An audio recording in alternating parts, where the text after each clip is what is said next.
Reservation బిల్లును పెట్టబోతున్న సందర్భంలో నిజానికి దేశ జనాభాలో 50% పైగా బీసీలు ఉన్నారు.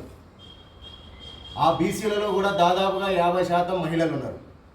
కానీ గత ప్రభుత్వాలు ఏదైతే నిర్లక్ష్యంగా ప్రవర్తించినాయో అదేవిధంగా ప్రస్తుత బీజేపీ ప్రభుత్వం కూడా మహిళా రిజర్వేషన్ పేరుతోటి బీసీ వర్గాలకు అన్యాయం చేయాలని చెప్పి ఒక తలంపుతో ఇలా మహిళా రిజర్వేషన్ అనే బిల్లును తీసుకురావడం జరిగింది.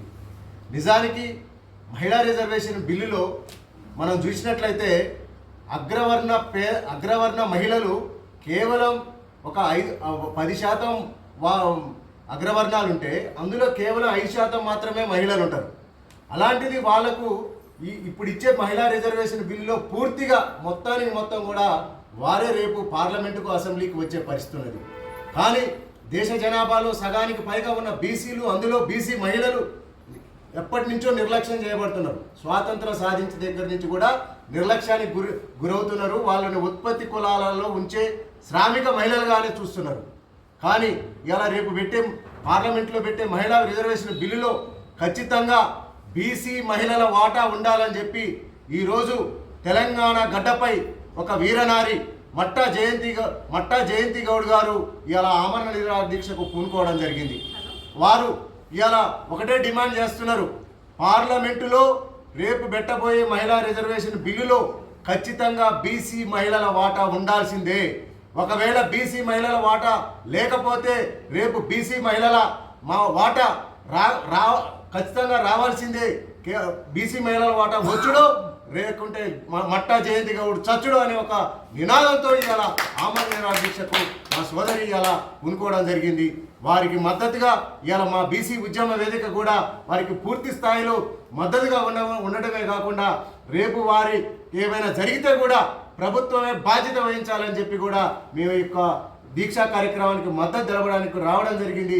ముఖ్యంగా ఇలా సోదరితో పాటు పుష్పలీల అక్క గారు, అలాగే రజిత పటేల్ గారు, అలాగే గంగాలక్ష్మి అక్క గారు, అలాగే ఇంకా చాలామంది మహిళలు కూడా రేపు అక్కకు మట్టా జయంతి గౌడ్ గారికి మద్దతుగా వేలాది మంది మహిళలు కూడా తరలి రావడానికి ఇప్పుడే సోషల్ మీడియాలో ఒక ప్రచారం జరుగుతున్నది. పెద్ద ఎత్తున కూడా ఈ దీక్షకు మద్దతు తెలపడానికి ముఖ్యంగా జయగౌడ్ ఉద్యమ జాతీయ అధ్యక్షులు డాక్టర్ ఒట్టికుటి రామారావు గౌడ్ గారు, అలాగే టీపీసీసీ జనరల్ సెక్రటరీ అన్న మాసత్యం గౌడ్ గారు, అలాగే ఈ యొక్క కార్యాలయాన్ని ఖచ్చితంగా ఈ దీక్షను ఖచ్చితంగా విజయవంతం చేయాలని చెప్పి ఇలా తెలంగాణ బీసీ సంక్షేమ సంఘం జాతీయ అధ్యక్షులు మేకపోతల నరేందర్ గౌడ్ గారు ఇలా వారి యొక్క కార్యాలయాన్ని ఈ దీక్షకు మద్దతుగా ఇవ్వడం జరిగింది. అలాగే మా పోషం అశోక్ గారు, ఇంకా అన్న భిక్షపతి గారు, అన్న సీనన్న గారు, ఇంకా శ్రీనివాస్ గారు, అన్నగారు కృష్ణమూర్తి గారు,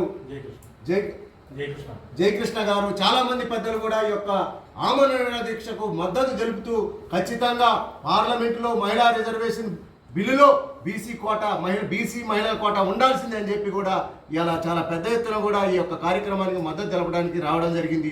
నిజానికి ఇలా మనం గతంలో చూసినట్టయితే లాలూ ప్రసాద్ యాదవ్ కావచ్చు, చాలామంది పాత తరం నాయకులు ఎప్పటి నుంచో కూడా ఈ మహిళా రిజర్వేషన్ బిల్లును అడ్డుకోవడానికి ప్రయత్నం చేసిరు. ఎందుకంటే మహిళా రిజర్వేషన్ బిల్లు పేరుతోటి ఇలా బీసీలకు రావాల్సిన హక్కులను అవకాశాలను దెబ్బతీసే విధంగా మహిళా రిజర్వేషన్ బిల్లు ఉంది. మనకి ఇలా చెప్తున్నట్టుగా కన్వర్టెడ్ బీసీగా ఉన్న ఇలా మోదీ గారు ఉండగానే ఇలాంటి పరిస్థితి ఏర్పడ్డది. నిజంగా మోదీ గారు బీసీ అయితే బీసీ మహిళల పట్ల ఎందుకు ఇంత వివక్ష చూపుతున్నాడని కూడా ఈ వేదిక ద్వారా మేము వారిని అడగదలుచుకున్నాం. నిజానికి బీసీల పట్ల నీకు చిత్తశుద్ధి ఉంటే ఖచ్చితంగా మహిళా రిజర్వేషన్ బిల్లులో బీసీ కోటా సబ్ కోటా అమలు చేసి మీ చిత్తశుద్ధిని నిరూపించుకోవాలని కూడా ఇవాళ ప్రధానమంత్రి గారిని మేము కోరుతున్నాం. నిజంగా మనం ఒకటే చెప్తున్నాం, స్వాతంత్రం సాధించుకున్న దగ్గర నుంచి కూడా బీసీల పట్ల ఏ ప్రభుత్వానికి కూడా చిత్తశుద్ధి వైఖరి లేదు. బీసీ కులాలను కేవలం ఉత్పత్తి కులాలుగా మాత్రమే చూస్తున్నారు, ఓట్లేసి యంత్రాలుగా చూస్తున్నారు. బీసీలు అంటే భిక్షగాళ్ళు అనే విధంగా వాళ్ళ ప్రవర్తన ఉంది. ఓట్లు వచ్చినప్పుడే బీసీల సప్లాన్లు గుర్తుకొస్తాయి, బీసీ సమగ్ర కులగణన గుర్తుకొస్తుంది, బీసీ రక్షణ చట్టాలు గుర్తుకొస్తాయి. కానీ ఎలక్షన్లు ముగిసిన తర్వాత ఏ ఒక్క ప్రకటనకు కూడా వాళ్ళు పెట్టిన మేనిఫెస్టోలో పెట్టిన అంశానికి కనీసం ఒక పార్లమెంట్లో ఒక బిల్లు పెట్టే పరిస్థితి ఎక్కడ కూడా మనకు కనిపించదు. అంటే బీసీలను ఒక ఉత్పత్తి కులాలుగా ఓట్లేసే యంత్రాలుగా మాత్రమే కనపడుతున్నారు. కానీ ఈ దేశ జనాభాలో 50% పైగా బీసీలో ఉన్నాం. మా ఓట్లు లేకపోతే మీరు ఎట్లా గెలుస్తారో భవిష్యత్తులో కూడా ఆలోచించుకోవాల్సిన అవసరం ఉన్నది. మేము ఒకటే చెప్తున్నాం, తెలంగాణ గడ్డ పైన మొదలైన ఏ ఉద్యమం కూడా ఇంతవరకు ఆగిపోలేదు. ఆ ప్రతి ఉద్యమం కూడా విజయం సాధించింది. అదేవిధంగా పార్లమెంట్లో రేపు పెట్టబోయే బిల్లులు మీరు కాక ఒకవేళ మా మహిళా సబ్ కోటా బిల్లును పెట్టకపోతే పెద్ద ఎత్తున కూడా ఉద్యమిస్తాం. ఈ దేశం తెలంగాణ గడ్డతో పాటు గల్లీ నుంచి ఢిల్లీ దాకా ఇలా తెలంగాణ ఉద్యమాన్ని ఎట్లా తీసుకుపోయినామో మళ్ళొక్కసారి అదే విధంగా కూడా గల్లీ నుంచి ఢిల్లీ దాకా ఈ మహిళా సబ్ కోటా బిల్లు పెట్టే వరకు మా పోరాటం ఆగదు. దానికోసం మేమందరం కూడా మా మహిళలను కాపాడుకుంటూ ఈ పోరాటంలో వచ్చే ప్రతి మహిళకు అండగా ఉంటూ మేమందరం కూడా బీసీ సంఘాల నాయకులు అందరం కూడా వారికి వెన్నుదన్నుగా ఉండి పోరాటాలకు సిద్ధమవుతున్నాం. ఖబర్దార్ కాసుకో. పార్లమెంటు సాక్షిగా రేపు జరగబోయే బిల్లులో మహిళా రిజర్వేషన్ బిల్లు పెట్టకపోతే ఖచ్చితంగా తెలంగాణ గడ్డ నుంచి పెద్ద ఎత్తున కూడా నిరసన తెలియజేయడానికి సిద్ధంగా ఉన్నామని కూడా మేము తెలియజేస్తున్నాం. ఈ కార్యక్రమానికి విచ్చేసిన ప్రతి ఒక్కరికి కూడా పేరు పేరున ధన్యవాదాలు చెప్పుకుంటూ జై బీసీ, జై బీసీ.